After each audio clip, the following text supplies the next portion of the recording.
जागरण प्रवचन माला में चेतना को जगाने के लिए सूत्र दिए जा रहे हैं।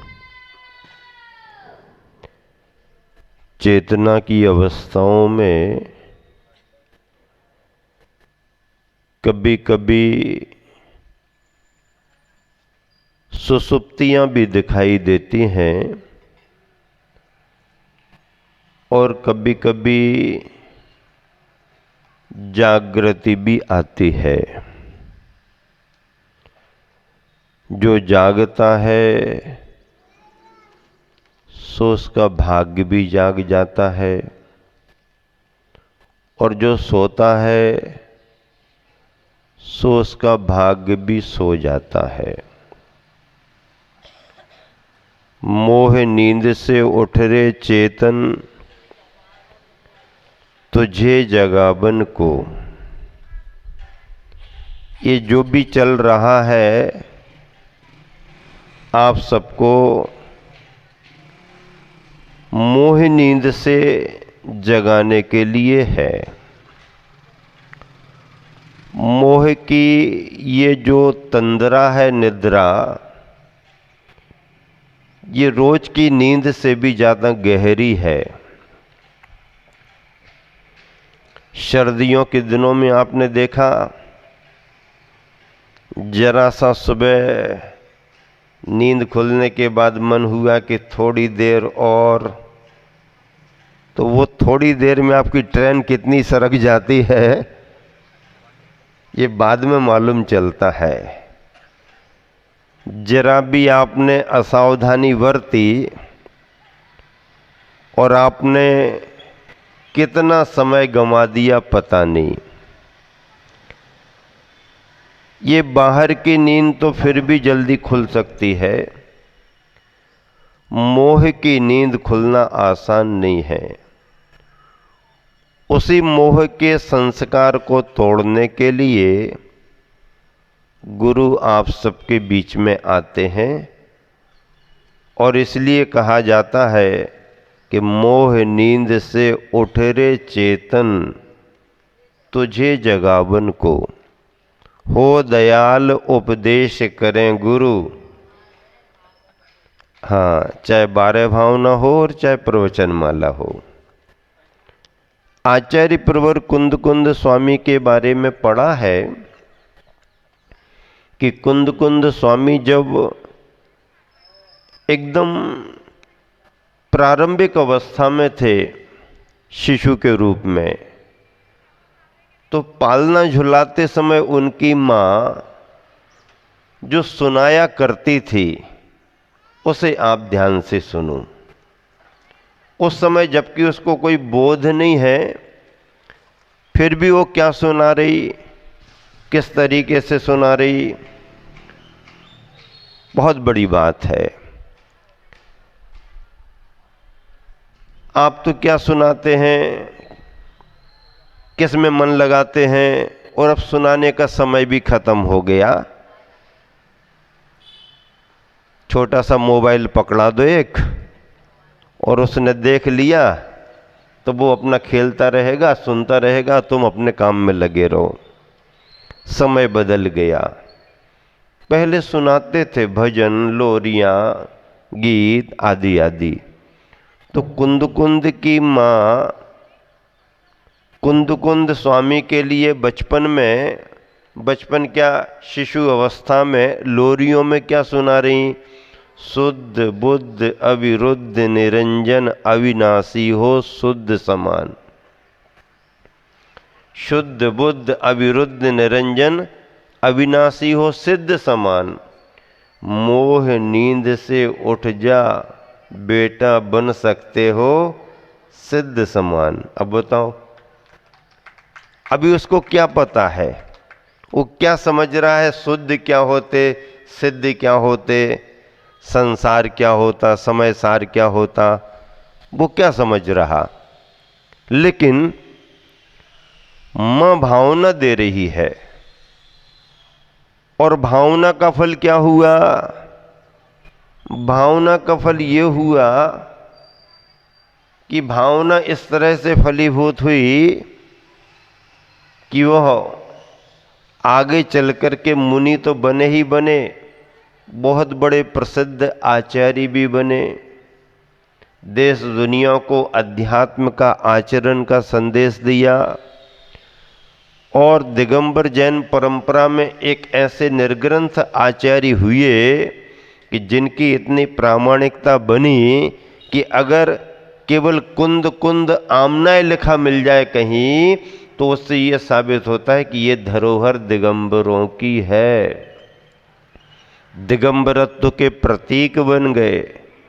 मूल आमनाय के संस्थापक, मूल संघ के संस्थापक बन गए, जिनके नाम से ही ये परंपरा चल रही।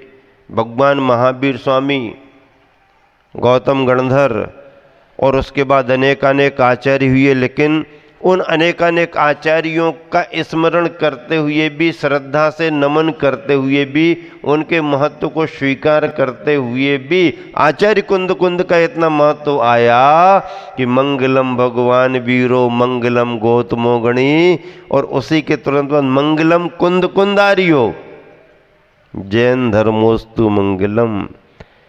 ऐसे आचार्य कुंद कुंद को, उनकी चेतना को जगाने के लिए उनकी माँ ने जो लोरियां सुनाई वो मोह नींद से जगाने के लिए थी, और परिणाम ये निकल गया। जिनवानी माँ भी आपको रोज रोज सुना रही है।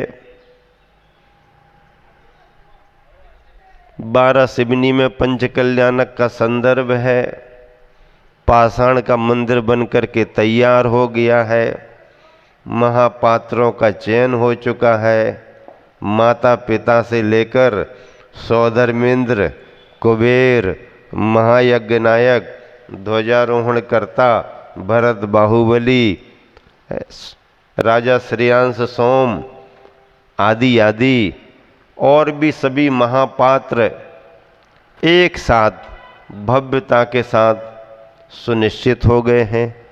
तैयारियां चल रही हैं, व्यस्तता बहुत है। एक आर्य का संघ पहले से है विराजमान, दूसरा आर्य का संघ और आ रहा है। अब बताओ, जो आपने सोचा भी नहीं था वो सब आप देख रहे हो, घटित हो रहा है। सामूहिक पुण्य का उदय है, सामूहिक पुण्य का उदय है। आज के प्रवचन माला में जो बिंदु सुनिश्चित हुए हैं उसमें दान की चर्चा होनी है, और दान अपने आप में बिना उदारता के, बिना संतोष भावना के, बिना परमार्थ की भावना के, बिना परहित की भावना के दान कभी संभव होता ही नहीं है। संग्रह तो दुनिया करती है, संग्रह की प्रवृत्ति तो सभी जीवों में है, लोभ कसाय सभी पर अपना प्रभाव दिखाती है। परिणाम स्वरूप संग्रह की वृत्ति तो आम आदमी के जीवन में रची पची है। फिर आवश्यकता के अनुसार हो तो बात अलग है, बहुत सारा अनावश्यक भी हो जाता है, और बहुत सारा आसक्ति के कारण इतना अधिक हो जाता है कि वो फिर उसमें से निकल ही नहीं पाता है। लोभ के संस्कारों में बड़ी आसक्ति की भावना दिखती है, और उस लोभ में भी जैन दर्शन के अनुसार जो व्याख्याएं होती हैं उसमें अगर अनंतानुबंधी संबंधी बात करें फिर तो कहना ही क्या है। अब प्रत्याख्यान प्रत्याख्यान संजुलन की बात हो फिर भी समझ में आती है। एक हल्दी का रंग होता है जो आपके शरीर में लगे तो थोड़ी देर में निकल जाता है, आया गया, हवा लगी, धूप लगी, थोड़ा समय बीता, निकल गया। हल्दी का रंग यूं ही जाता है। शरीर में अगर मैल लग गया है तो थोड़ा करना पड़ेगा, निकालना पड़ेगा।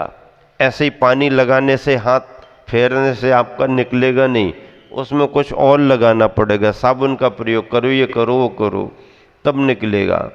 वो भी निकल जाता है पर थोड़ा करना पड़ता है। अगर ओंघन वगैरह लग गया, डामर लग गया, तो फिर और ज़्यादा करना पड़ेगा आपके लिए, क्योंकि उसमें सघनता और ज़्यादा आ गई। और एक कृमि राग रंग आता है, हिरमिची का रंग आता है, जो एक बार कपड़े में लग जाए तो जब तक कपड़ा है तब तक लगा ही रहेगा। अगर उसको अलग करना है तो कपड़े को जलाना ही पड़ेगा, तब कहीं जाकर के वो खत्म होगा, अन्यथा नहीं। अब बताओ, हल्दी का रंग जरा में दूर हो रहा। शरीर के मैल को आप थोड़ा सा प्रयास करो तो निकल जाता है। फिर इसके बाद में अगर औंगन डामर वगैरह लग गया है तो थोड़ी और ज़्यादा मेहनत करना पड़ती है, तब निकलता है। और हिरमिची का रंग तो भैया बहुत मुश्किल है, निकलता ही नहीं है।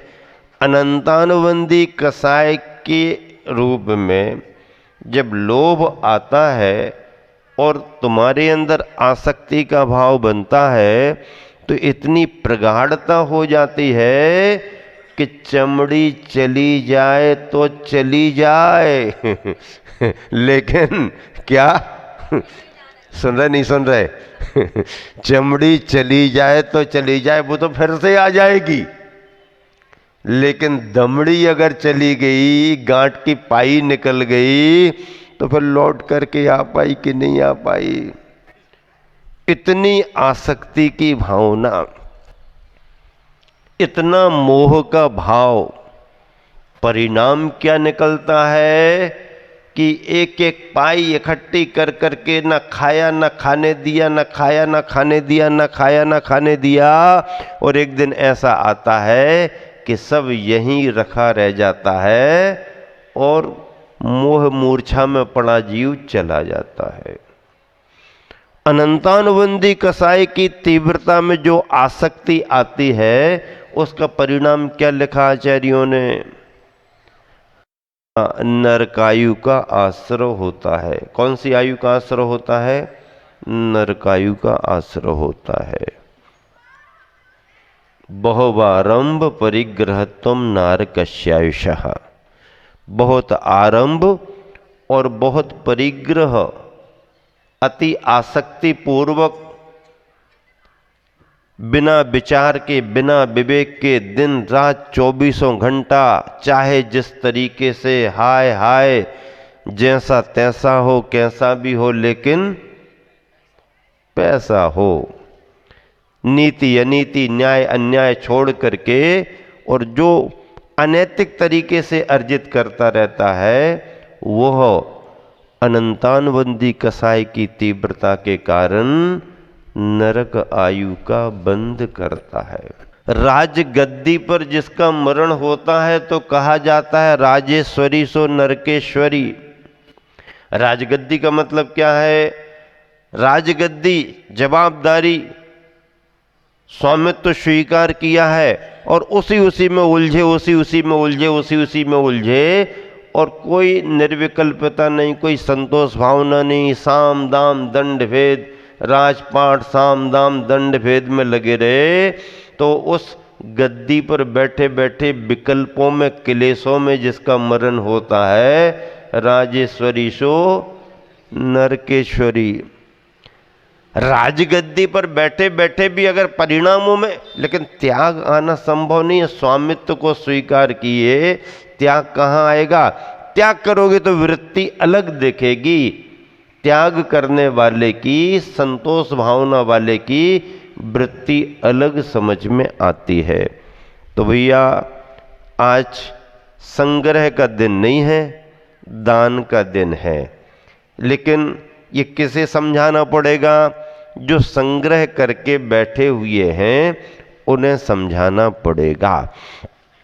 जैन परंपरा में बचपन से ही त्याग का, दान का संस्कार दिया जाता है।